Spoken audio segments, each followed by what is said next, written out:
I'm Miwa Messer. I'm the producer and host of Poured Over. And Miriam Toews, I have gotten so much pleasure out of your novels. And yeah, we're dealing with big life things. And you are so funny, though, and so smart, and nothing slides by you. And so now we've got this new memoir, A Truce That Is Not Peace. And we're going to come back to that title. But I mean, Fight Night is one of my favorite books. And certainly, I am not the only reader who loved women talking. But Fight Night, you're multi-generational, you're 9-year-old, we've got grandma. I adore grandma. And also All My Thank you. Puny Sorrows. And you've taken your family stories, pieces of your family stories, and put them into the novels before. But this is your second memoir after Swing Low, Swing Low is like 20 years old, right? Yes, 25? Oh, wow. 25 Okay. years old, I Okay. think. Yeah. Um, Catherine Newman, who wrote Sandwich, which was a monthly pick for us, loves your work the way I love your work, which does not surprise me. So if you've read Sandwich and you're thinking, who is Marion Taves? Yeah, okay. So Fight Night might be the place to start. That's my opinion. Sounds good. Grandma is awesome. Myra is awesome. Yeah. I Yeah. love her so much. I She's have, right. She's right next door, oh, and here, well, she's still here. She's still okay, with us. good. We're going to come back. We're going to come back to the real Elvira too. But A Truce That Is Not Peace started because you were invited to a literary festival and they said, "Hey, tell us why you Mhm. write." Mhm. And That this, literary festival, by the way, was a uh-huh. sort of pastiche. That's Okay. the one, the central, Okay. it was kind of like a composite of all of the various Right. places, festivals, et cetera, that have asked me to um, appear, Okay. and have asked that question, Mm-hmm. you know, Mm-hmm. yeah. So, but yeah, so and I guess when I was thinking about it, that question, how to answer that question, I Mm-hmm. just couldn't, I just came up short every time. I don't know. I didn't know how to, why do I write? I don't know. Right. So anyway, that's the central, I guess, theme question at the heart of the book. But And every also, every other part of the book is sort of like an attempt to yeah, yeah. answer, like a failed attempt, naturally. I don't know if I feel like it's a failed attempt. I feel like everything hangs together. It made an awful lot of sense to me. I love the idea that you're wrestling with all of this, and I love the idea that you bring your sister into it with letters, sort of that you've Mm. created. There's also an appearance by a bad boyfriend in a John Fowles book at a book signing in the UK, Yep, in which made me Oxford. laugh out loud. I was like, oh, yes, book people. Every one of us has a story like that. But I want to come back to the new books simply because there's a lot about silence. And I find this really fascinating because obviously as a writer, like that is the thing you are not doing. You are not being silent. You are in the novels or you're on stage reading from the book. Silence is not a thing Mhm, mhm. Yeah, that exactly. writers get to enjoy too much of. It's so true, but at the same time, I guess when I was writing this book, I was thinking a lot about silence. I was thinking Hmm. about the silences of my sister, my father, Right. and I was thinking about the connection Hmm. between silence and writing, Yeah. and sort of and then I guess thinking of that place, in between that kind of liminal space between silence and writing as a place where I could kind of meet in a sense Hmm. my sister, meet be there with her, and because I do think that there are similarities. I think Hmm. that silence is can be like an active choice, right? When words fail you, or when you feel that it doesn't matter what I say, this or just the pain, this whatever it is that I'm experiencing, I don't have the words, it's unsayable, I don't, Right. or if it's an aggressive sort of like withholding or whatever it is, right?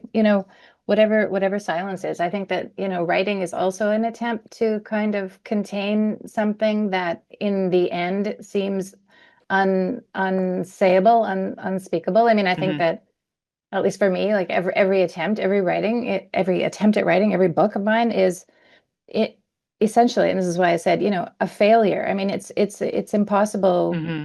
as a writer. I mean, we write and we have to write, and to craft narrative and to make art from whatever it is, our Hmm. experiences, our feelings, our thoughts, etc., is this just the thing that we have to do to stay alive. But at the same time, I think it always comes with that sort of sense that it never quite gets to the to to the heart of it, to the truth of it, to the real, essence of it. And I guess every book is a sort of an attempt, to get closer to that. There are three different moments that I sort of keyed in on very hard. You say, My sister's silence was a creative act, or was it? And then you flip it on its head and you say, Is silence the disciplined alternative to writing? And these are all at, very different points in the book. But the final thing that I'm going to be thinking about this for a long time was my sister's silence an attempt to translate something? Hmm. I love the idea. I mean, because living in that sort of space, right, where it's on the cusp of two languages or cultures or even just, as simple as city and country, right? Yeah, Like city mouse, country mouse. All of this, like the idea, yeah, and books do allow us to live in translation. yeah. And it's not literal language per se, but it's a Hmm. translated world, it's a translated experience. Hmm. And I love the idea that silence is actually a Hmm. tool for that. Yeah, absolutely. And can be and often is more powerful than, Mhm. all the noise, all the words, all the voice, all the, whatever it is that we're projecting.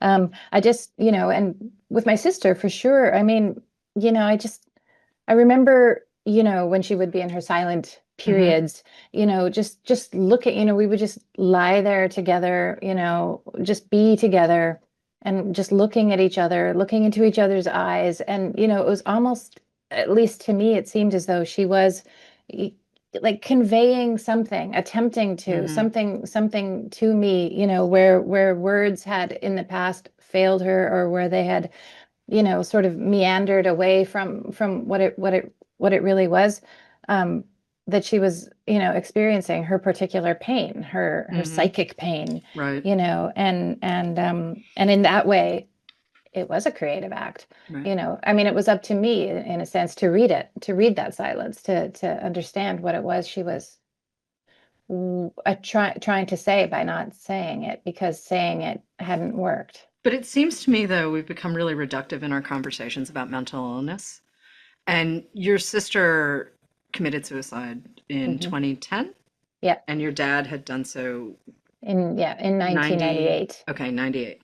Yeah. Um, and it seems to me that we culturally we're pretty facile when it comes to how we want to, a little flip about Yeah. how we describe this. So one of the things I really appreciate about Truce is Not Peace is just asking these questions and rephrasing, and not just saying, well, she was nuts, Hmm. she was crazy, like just even the semantics of it, Yeah. right? And Yeah. being able to say, well, it could be a creative act, it could be Yeah.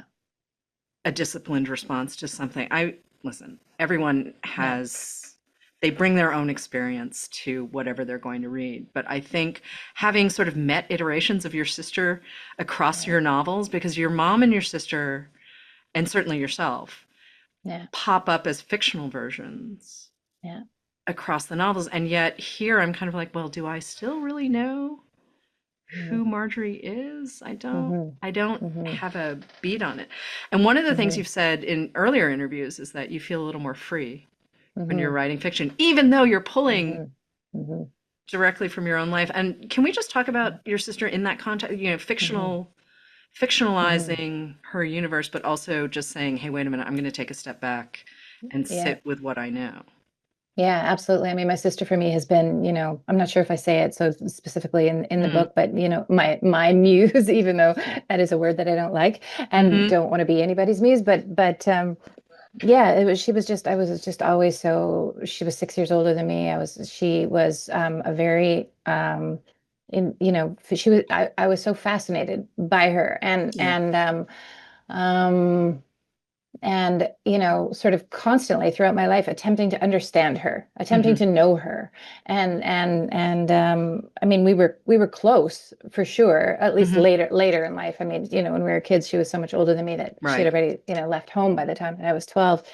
But yeah, like the whole thing of going back to what you're saying about mental illness, and sort of trying to understand that and parsing that, and knowing that there's such fear around Hmm. the topic. Obviously, I mean, it's terrifying to think that we can all lose our minds. We can Hmm. you know, suffer from mental illness. We Right.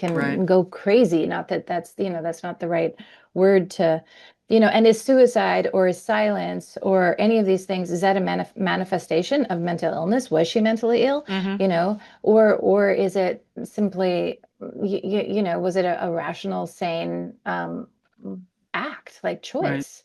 And you know, and obviously, I mean, these are the questions that I have, and I'll never really, you know, I'll never really be able to answer them. Right. But yeah, so when I fictionalize um her Hmm. in other books, All My Puny Sorrows, or you know, whatever it was, yeah, there was a certain freedom because I could add things, I could make up stuff, obviously.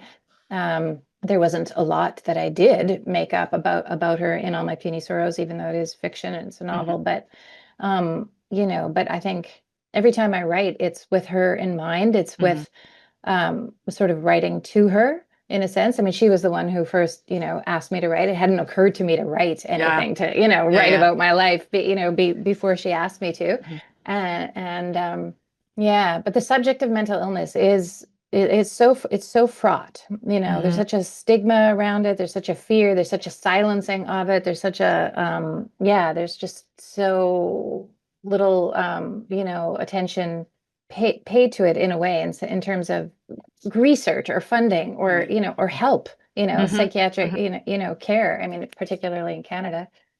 So I We're don't not know. I we're not doing much better down here. yeah. We're not. It's not a Yeah. race to the bottom, but I Yeah. mean, But there. it's yeah, it's like that thing where you're attempting to understand the person, you know, the human Hmm. being outside of some sort of diagnosis, outside of some sort of Hmm. illness, outside of, you know, because of course, you know, that's, you know, that is who they are, Right. something that is outside of that.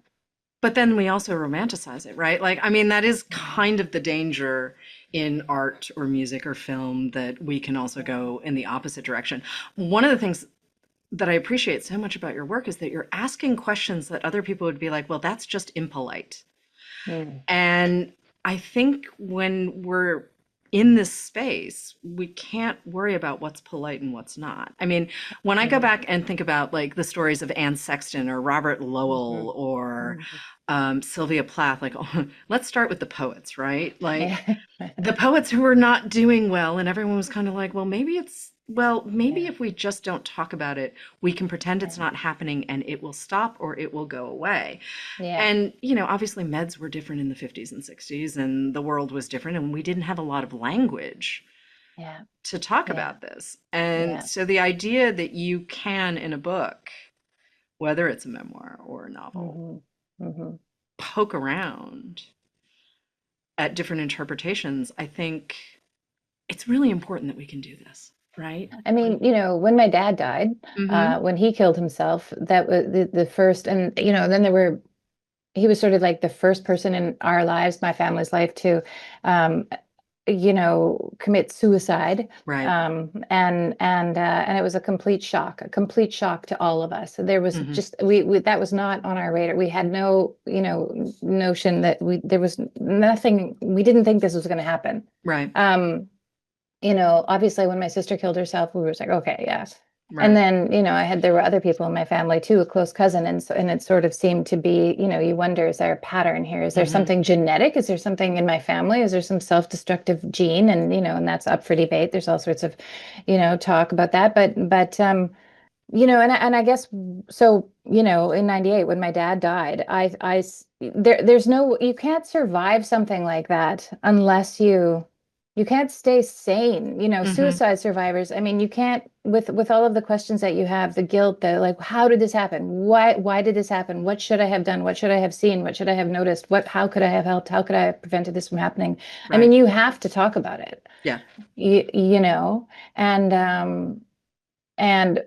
the silencing of that kind of conversation, like you say, Mm-hmm. around mental illness is just so destructive, so damaging, not only to the people who, you know, are the suicide survivors, people like myself, but to the people suffering themselves. Mm-hmm. And yeah, it's unfortunate that in our society still that it's such a taboo. Right. How does it feel now to have the new memoir out in the world? I mean, there's a lot of you in all of the books, but this is a Yeah. different presentation. Yeah. I mean, it's a little nerve-wracking. Hmm. You know, I mean, yeah, it's always nerve-wracking when a book comes Right. out. You're like, oh my God. But yeah, this one in particular is, and I still, people ask me, I ask myself, why did I write this book at this point in my life? And I'm not sure. I mean, it was just the Right. structure of it, the nonfictionness of it was just the form um, that I needed to use to Mhm. address, these questions that I was having, Right. and I wanted to talk about that. I wanted to talk about my sister. I wanted to talk about writing. And I wanted to use, I guess, my life, parts of my life to talk about it. Mm. There's a line that you have in the new book where you're saying writing isn't compassion, it's war, which I Yeah. find really kind of fascinating, having read your books and Hmm. thinking this is not, war is not, even women talking, war is not necessarily the word I would use Hmm. Hmm. to describe your work. There is, I mean, the way you wrestle with grief, the way you wrestle with shame, the way you wrestle with guilt to a certain extent, Hmm. um, not the easiest topics, but you're still Hmm. very funny. And I feel like Hmm. there's an arched eyebrow in a Hmm. lot of the set piece. I mean, Hmm. tiny children in the Hmm. ashes, the toddler in the ashes. Right. Sorry, I just I'd forgotten that, or Pia. or like the 9-year-old saying, "Well, I got kicked out and grandma's trying to fix it." And, Hmm. Yeah. um, tiny people doing tiny people things that are really Yeah. legit. Yeah. But we need both, right? Like you Yeah. can't if you only wrote about the warfare or the guilt and the shame and the Yeah. grief Yeah. all the time, we would have a really Yeah. different reading experience. So for Yeah. you, as you're sitting down, whether it's memoir or it's fiction, Yeah. there's always this sort of pulse in the background, right? And then you pull in your mom, then you pull in your sister, Hmm. Hmm. and we get fictionalized versions of them. Hmm. But Hmm. what does that feel like Hmm. for you as the writer? Yeah.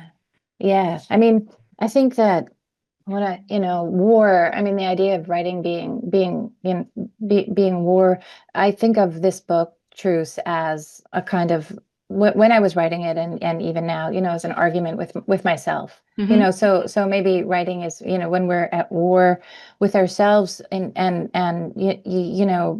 holding ourselves hostage, captive, in a sense, and saying, write, be honest. I mean, Yeah. to write as honestly and, as we can, is the challenge. And to do that, we need to confront, Hmm. Hmm. a lot of, I don't know what you want to, demons, or sort of narratives that we've concocted for ourselves about Hmm. ourselves in life, and sort of get rid of all of that, and get to the, get to the truth of things. Hmm. And that's sort of like, that kind of process kind of strikes me as we're like, in a sense, like getting there, invading the heart, the soul, the mind.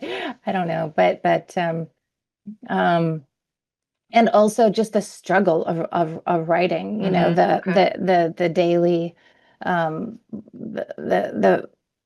the fight to create, to Hmm. put together the right words, the right, um sentences, Hmm. essentially, to create something that is, that says ultimately, what it is that you want to say. And then, of course, also fighting that sense of failure, and we futility, in terms of like, well, okay, I'll write another book. Okay, here we go. I'm living, this has happened, this, I got to write another book. I have to write another book, so I'm a writer, and this is what, but there's a sense of futility that comes with Hmm. that, a sense of like, oh, but this is stupid, what am I doing, that why this is not helping, this is not, I'm still a messed up person. Yeah, so, and I think, that's the kind of war that writing is, it's almost with ourselves. I respect all of that, but I keep coming back to your mom for a second Hmm. because your mom is a very cool lady, Hmm. and has had a very big life, Hmm. which I feel like every time. I read a little bit about you or I go back to one of the books, I learn a little bit more about your mom maybe than I learn about anything else. than anything else. I know I write about her all the time. I don't know what I'm Um, going when she dies. I don't know. I guess that's it. Yeah, close up shop. I Hmm. suspect that's not going to happen.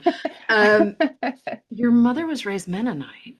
Yes, as was I. And yeah, and you were raised Mhm. Mennonite, but she also at one point was like, well, maybe I'll run for mayor of my town. And then said, Yeah, oh, I can't do that because your dad would get freaked out. And listen, yeah, this is a time and a place and a situation, yeah, but yeah, it's part of the historical record at this point. yeah, She also helped other women who wanted to leave the church to leave. I yeah, mean, yeah. your mom is, she's quite a groovy character, and we spend a lot of She is. time with her Yeah. in the new memoir. And I'm kind of wondering how she feels about all of this because here she is of a generation where you kind of don't talk about the things you did, Yeah. right? I mean, And she, yeah. I think, she's a real anomaly, hmm, especially, within the context of the yeah. community that she came from, an exception, radical. Hmm. Maverick is the word that she likes to use to Okay. describe herself. And yeah, she, was an Hmm. outspoken feminist. I mean, she was a feminist before she even knew what that she was a feminist. I mean, Right. at a certain point in her life, she would have said, "No, of course I'm not a feminist," but Right. she always has been. And she talks about stuff more than anybody else in my family. My kid, Hmm. myself, my kid. Yeah, I mean, she's out there. The stuff that she brings up. I mean, Hmm. it's me. It's like, whoa, whoa, whoa, mom. Like we're not going there. We're not going there. Come on. So, but yeah, I'm not I don't know. I mean, she really is essentially, I mean, she is the rock in our lives, in Hmm. her presence still in my life. She's 90, she just turned 90, Oh, wow. is I just feel incredibly fortunate that, this woman still is in my life, Mhm. and I try and learn from her. And she is my biggest fan. I mean, she'll read all Okay. of my stuff before it comes out, Hmm. and just laugh and laugh. Like with Truce, she read it, and she's just I asked her afterwards. She was just laughing so much, and Hmm. as she does, and she's like, "It's so funny, it's so true," and and so um yeah, I don't know. It's just, my partner the other day said, Hmm. maybe Elvira isn't gonna die. Maybe she's just never gonna die. Maybe she's, which is obviously really funny, but she sort of kind of exudes that kind of, Hmm. you know, But it also life seems, force. well, definitely a life force, but it also seems to me, and again, I don't know your mother in real life, but I just know her on the page, but it feels like she engages with the world both sort of as it is, which not everyone can do, Hmm. um, Yeah, but also sort of on her own. She's got a very serious moral compass, your yeah, mom.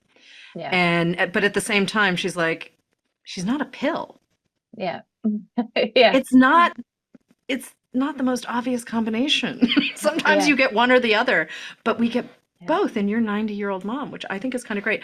Also, the Scrabble cruise made me laugh out yeah. loud. I was like, oh my, wait, there's a Scrabble cruise? Yeah, you can join it. Yeah, yeah. You just join the Scrabble people, organization, whatever it is, the sanctioned Scrabble club, and you can go on these cruises. But Yeah. more importantly, your mom made you go. Yeah. Your mom Yeah. made you Yeah. get on a Scrabble cruise. Yeah. And Yeah. again, like we need these moments, Yeah. right, where we can say, oh, you know what? Actually, maybe Scrabble will fix it because nothing Yeah. else seems to be working. And Yeah. coming back to the idea of you struggling with words and Hmm. getting the sentences right and everything else, Yeah. that does not show on the page. Like, that Well, does not. I mean, I guess they're well, good. I'm glad. You keep all the seams Thanks. hidden. Um, Yeah, I don't know, but yeah, and that Scrabble cruise too. I mean, that was something I was, again, it was just such a, like, it was the worst time of my, it mhm, was such a difficult time in my life, and I was right. just, just nuts, and just overwhelmed and at a loss, and like, really And so we went on the cruise together. She played Scrabble. She was a part of this Okay. tournament on the boat, but it Mhm, wasn't, not everybody on it was a mhm. massive cruise ship. Not everybody was, in the Scrabble Right. tournament, but yeah. The fact She that it was. exists delights me. I'm just going Yeah. to hold on to the fact that Yeah. someone thought, let's put Scrabble boards on a cruise ship. Yeah. Yeah. Uh, Well, they have a room. They have a certain, room, Oh, okay. a special room, and they play, I'm not sure how many, 8 games a day or something like that. And then on the shore days, Hmm. they don't play. Right. They go Okay. off and enjoy I mean, Cartagena or whatever. I like Scrabble, but I'm not sure I can do 8 games in a day. I mean, Yeah. Yeah. It's tough. It's I, it, the mental focus is, yeah. that's a lot of Scrabble. Um, Yes. I want to spend some time though with you as a reader when you were younger. Your sister turned you on to Margaret Atwood and Virginia Yeah. Woolf, and I think you said Steinbeck too is an influence, Yeah. which I can see. I just want to spend some time with some of the writers who made Yeah. you the writer we know. I mean, Hmm. just Yeah. not necessary. I mean, Atwood makes a ton of sense because also, how could you be sort of our generation and not have read pretty much everything the woman ever wrote, Yeah. and also And as a across Canadian. genre, yeah, and Yeah. across genre and everything else. Yeah. Because I think she doesn't always get credit for that necessarily. I'm like, she does Yeah. do a lot of different things. It's not Her all. poetry is incredible. I think it's my favorite, writing of Oh, hers. okay. Yeah. Yeah. I I haven't mean, I read love it all. enough of, yeah, I haven't read enough of the poetry. Hmm. I've read a little bit, but I Hmm. love the idea that she's just Margaret Atwood, and I'm like, I'm gonna write what Yeah. I'm gonna write, kind of Yeah. thing. Yeah. Who else is on that list though, for you? Well, I mean, for me, yeah, so it's true. My sister introduced me to a lot of, like, again, she was 6 years older than me. Hmm. So, by the time I was 12, she had already left for Right. university and was sharing a lot of stuff with me, records, rock and music and books, literature, good stuff. Um, but also I had a high school teacher who was really, again, really exceptional within that Hmm. community. And we were assigned books by Dostoevsky, Okay. we read Crime and Punishment and Steinbeck, Grapes of Wrath in Hmm. that high school English class, grade 11. It was really astonishing to me. And that was sort of, I guess, probably when, yeah, my brain started Hmm. expanding, exploding, when I realized, holy shit, we can do these things. We can, this exists. And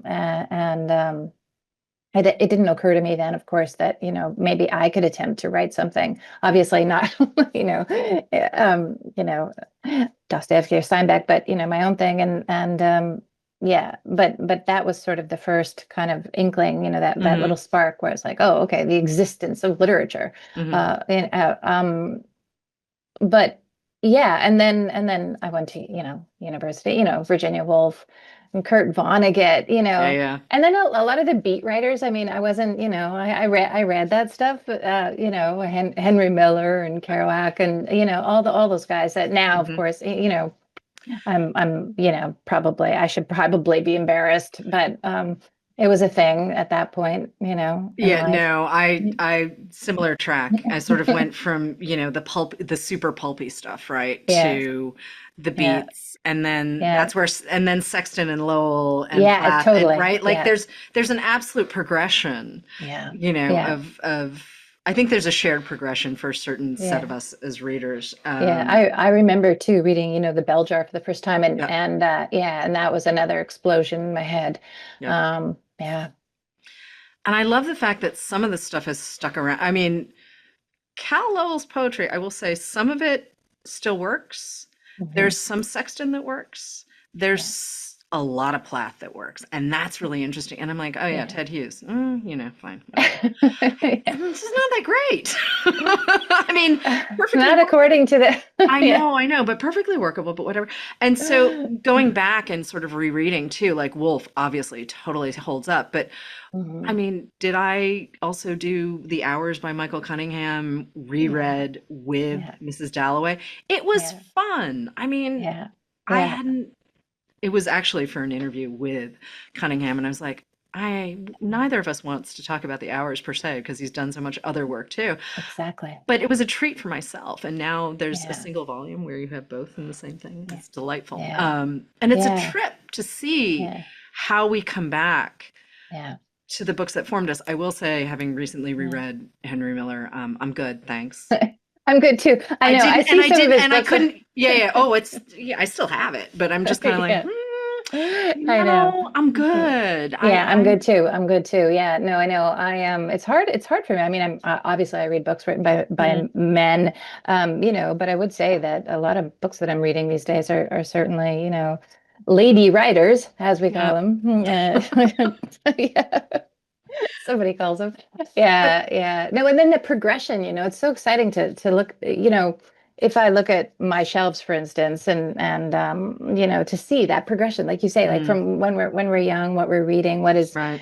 these little sparks, these little, and then, moving and then uh, yeah, I don't know, Natalia Ginsburg, for instance, or Oh, yeah, yeah. Bolaño, or any of those, Pessoa or Pavese or these, like translations are I don't know, so they were so meaningful and, impactful, Right. if that's a word in my life at a certain point. I also just kind of want to read all of the things, right? Like, I I mean, and know. sometimes, okay, I straight up, I don't finish everything I start. I am not No, one of the, like, I just, life is so, short. yeah, it's okay. Someone Yeah. else can love this. It doesn't have to Yeah. be me. Yeah. And then there are times where obviously, I'm a bookseller. I read a lot for work too, Yeah. but Yeah. Yeah. I don't necessarily feel like what I'm doing is work. I will be straight up about that. Yeah. No. Um, but there are times where you're like, okay, I see what's happening. But the things that I really appreciate are sort of the books that are in conversation Yeah. with either other works that are sort of by a peer group or, Yeah. stuff that's come before. I don't think Yeah. you necessarily miss anything. That I'm finally reading Pride and Prejudice straight up. I Yeah. finally read Middlemarch, like, because Yeah. I was a history major, so I have gaps Yeah. Yeah. in some of the stuff. I haven't, the canon is, I'm Yeah. coming to it when I come to it. And Yeah. I'm delighted that I read Middlemarch. And actually, it turns out I Yeah. don't think Darcy's that much of a drip. I was like, huh, not what I was expecting. Not what I was expecting. But it's all getting read in context with current work Yeah, by yeah, living all of these books writers. are in And I love conversation. that. I I love know. that.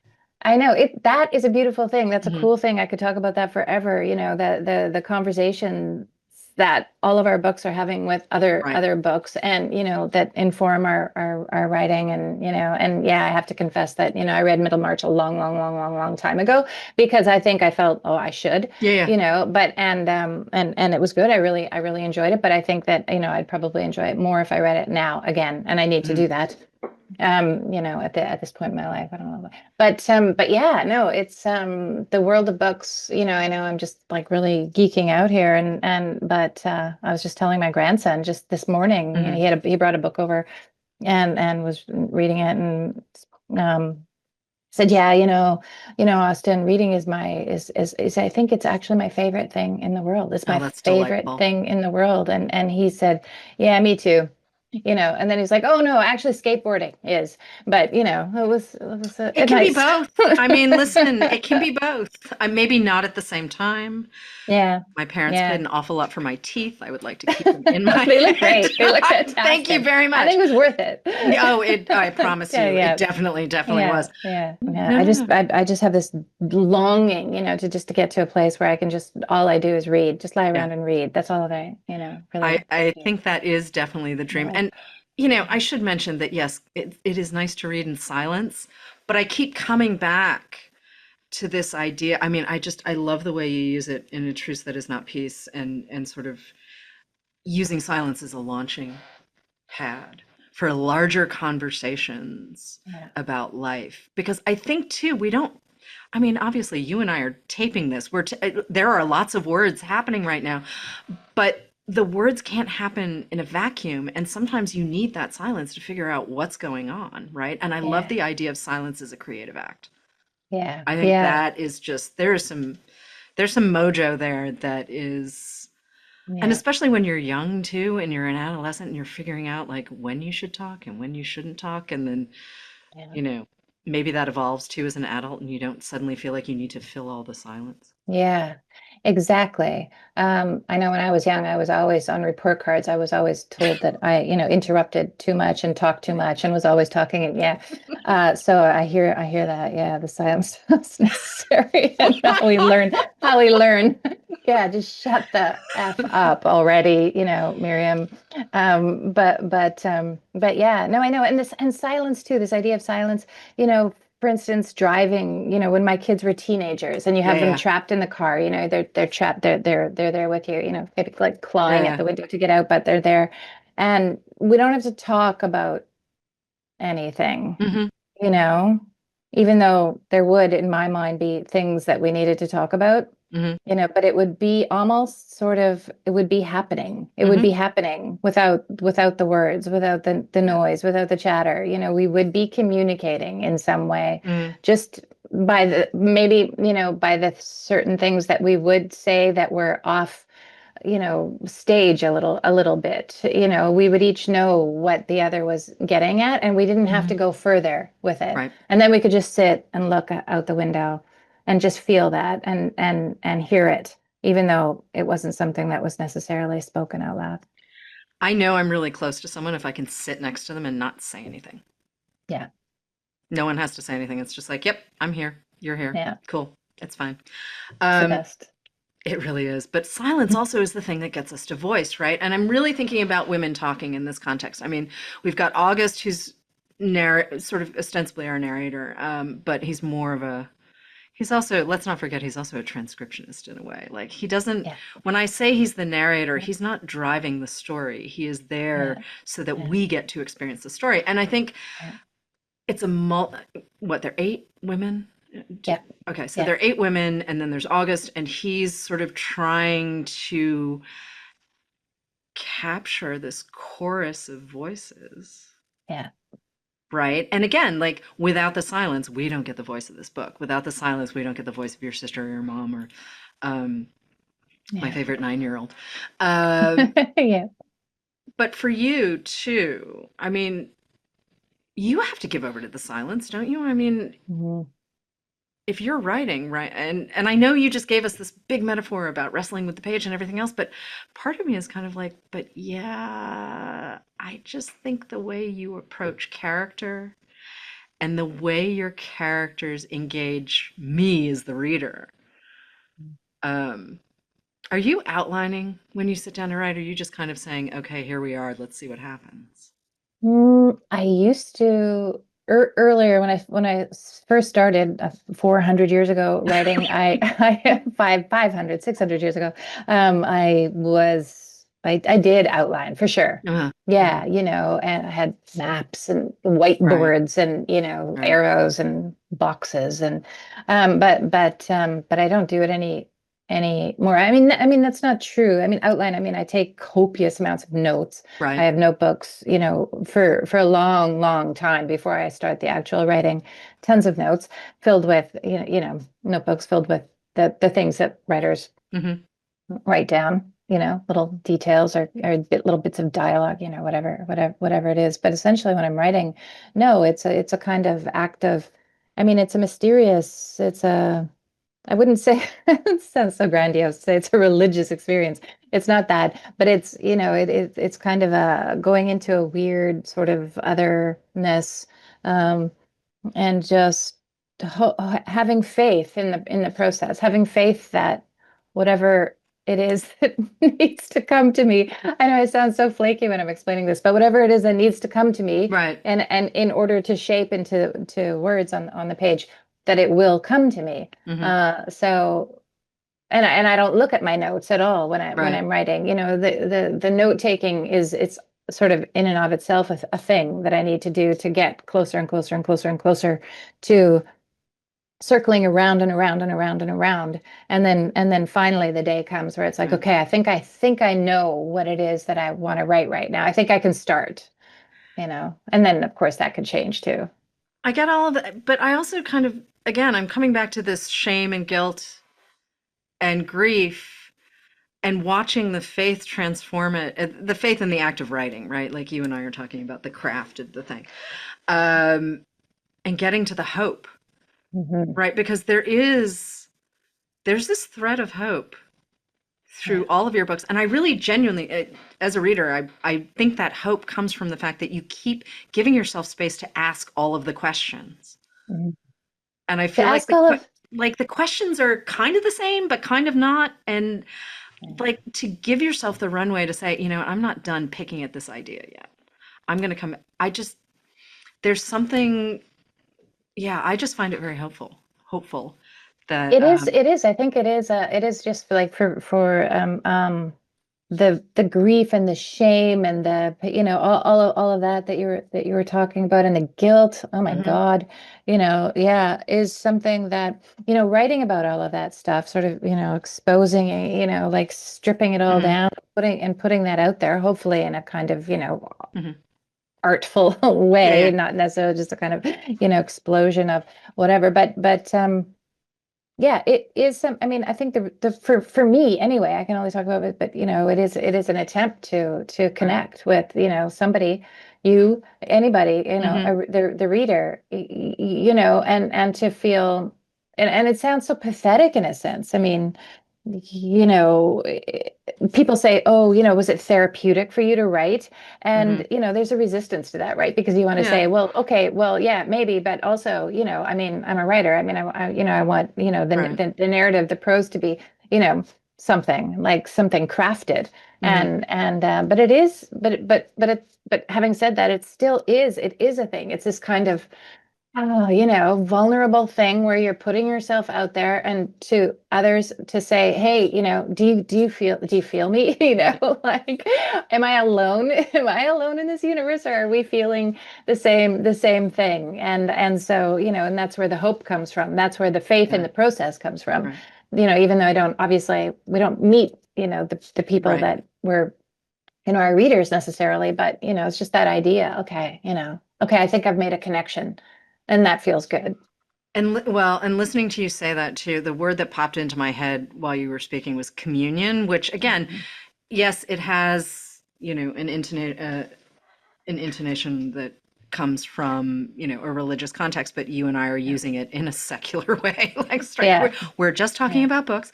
Um, but reading and writing is an act of communion, as an act of building community, and Absolutely. coming back to this idea that genuinely you don't have to finish every book you start. You can actually just say it's not Yeah, for me. yeah, yeah. You I'm don't not have feeling to, the you community. don't actually have to get on the internet and yell.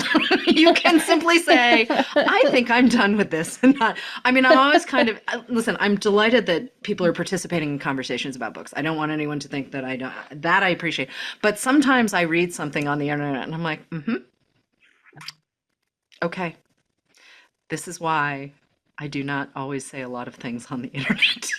I know, I know. It's kind of terrifying. It's kind of I try to avoid it as much as I can, but yeah, it's created this whole universe of yelling.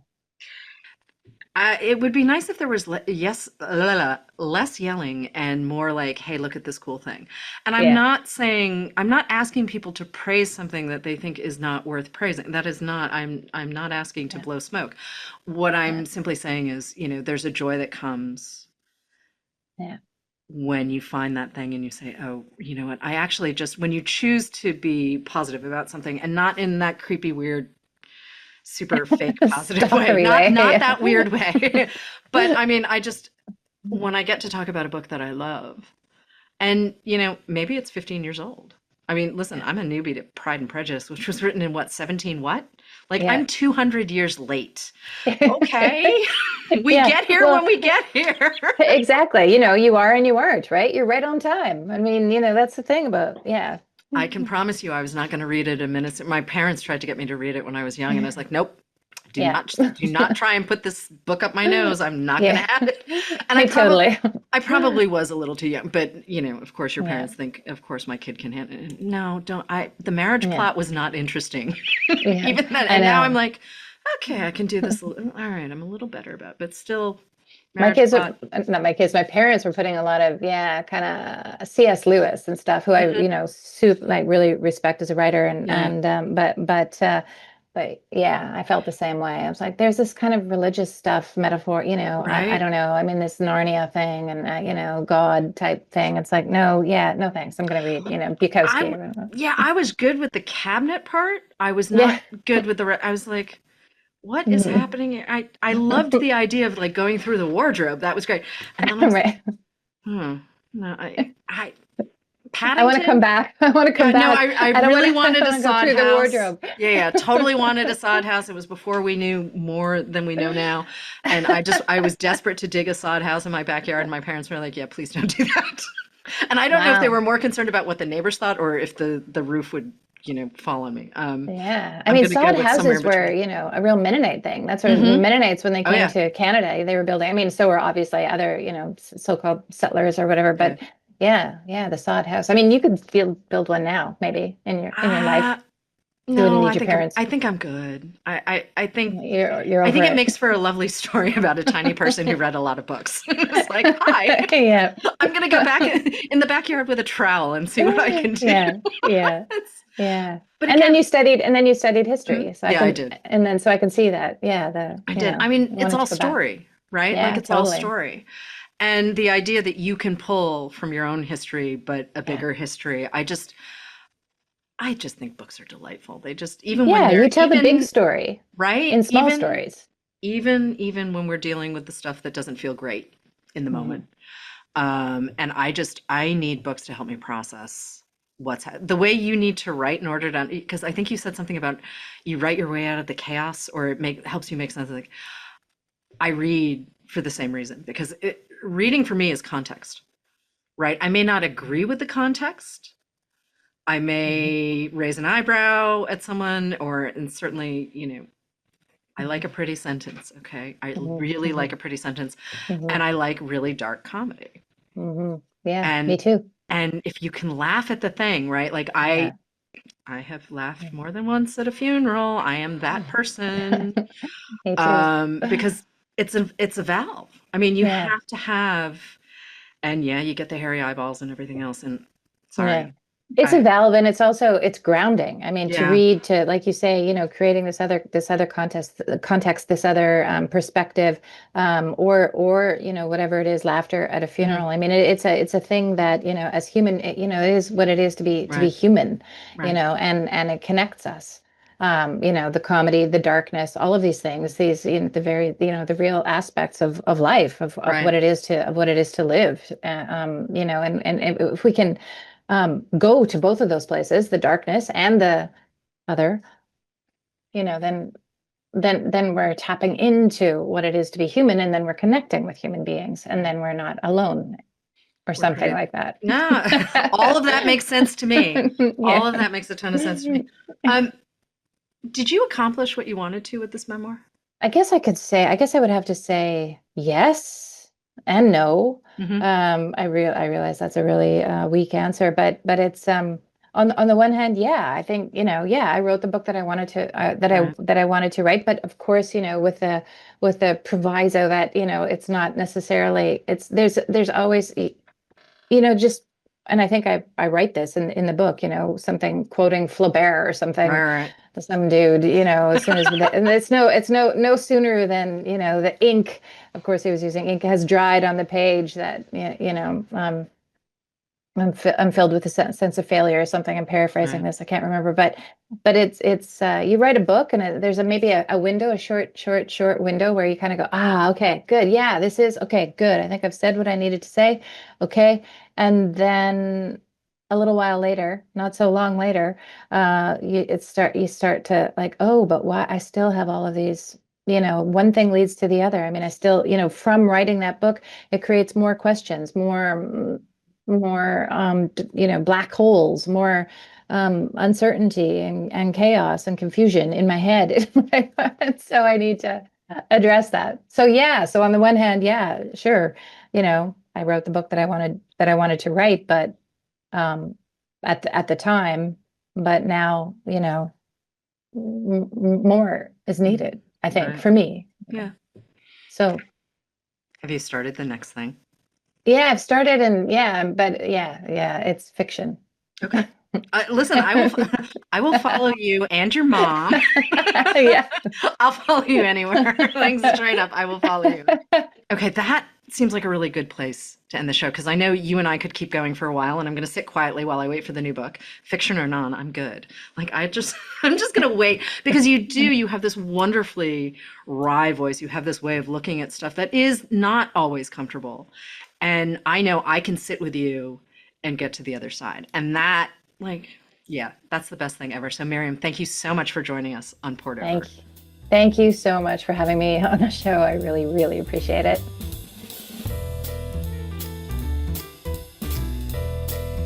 Thank you for listening. Poured Over is a Barnes & Noble production. To help other readers find us, please rate and review the show wherever you listen to podcasts.